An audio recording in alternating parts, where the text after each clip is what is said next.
Hi everyone. Today we're going to talk about a new venue that opened up for Enlightenment thinkers and for upper class and middle class men and women alike.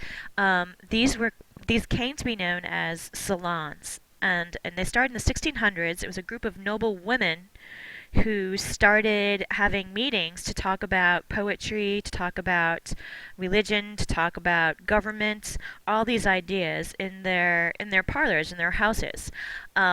These grew so enormously and so quickly that even philosophers themselves would attend these debates, these meetings at these women's houses.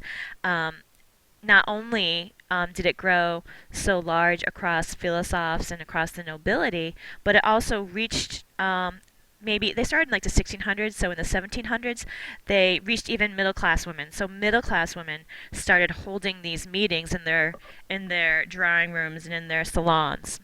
Um, they came to be known as salonières, which is the French term for these hostesses.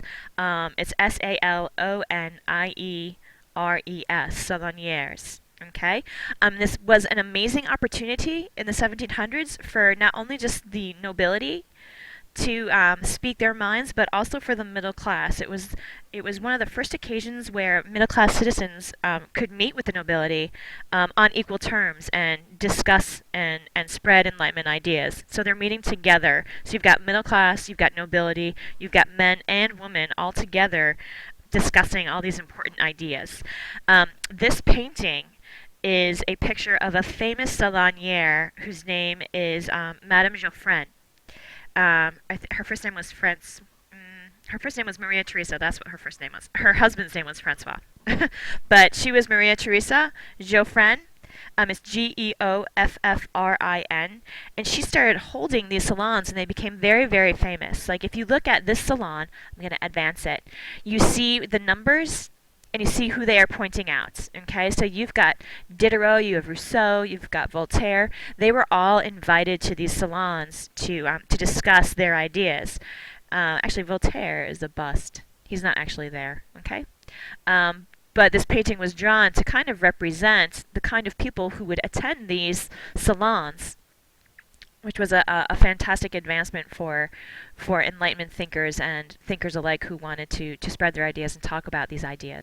So Madame Geoffrin, let me see, there she is on the left, and these are two other popular salonières of the time. But Madame Geoffrin was definitely the most popular. She actually went to a salon when she was younger, and she fell in love with it. And then when she became older and had her own parlor, she started hosting these salons, and they became world renowned almost. She started conversing with Catherine the Great. She started conversing with Maria Theresa, and they would write letters back and forth about the salons. Like Catherine was obsessed with them. She always wanted to know what was going on. She would send people to sit in on these salons and have them report back to her. So they became very, very popular. It was like every Monday. Every Wednesday, she would host these salons, and even Mozart musicians would come and they would visit and they would play. And Diderot actually, I think it was Diderot who called her salon the Kingdom of Rue Saint Honoré, and that is just her street, like the Kingdom of Saint Honoré, Saint Honoré, yes.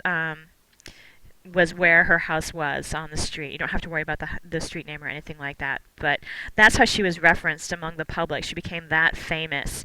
Even like her husband would go to these salons, these meetings, and nobody had no idea who he was. And he wasn't at one day, and somebody asked Madame Geoffrin, like, oh, what happened to that guy? And she was like, oh, he was my husband. He died, and like that was it. So it was definitely like a woman's role. And Diderot even coined the phrase like women ruled then, because women, they were the ones that decided the topics that were discussed. They were the ones who invited the people who could attend. So they really had control over these salons, and they had a worldwide influence, which was very impactful. Even enlightened despots, which we're going to learn about, like Catherine and Maria Theresa, they were so intrigued by these salons and wanted to learn more about them. So it played a huge role in the connectivity of social classes and even the relationship between men and women. And it played a huge role in spreading Enlightenment ideas through the middle class all the way up to royalty. So they were very impactful.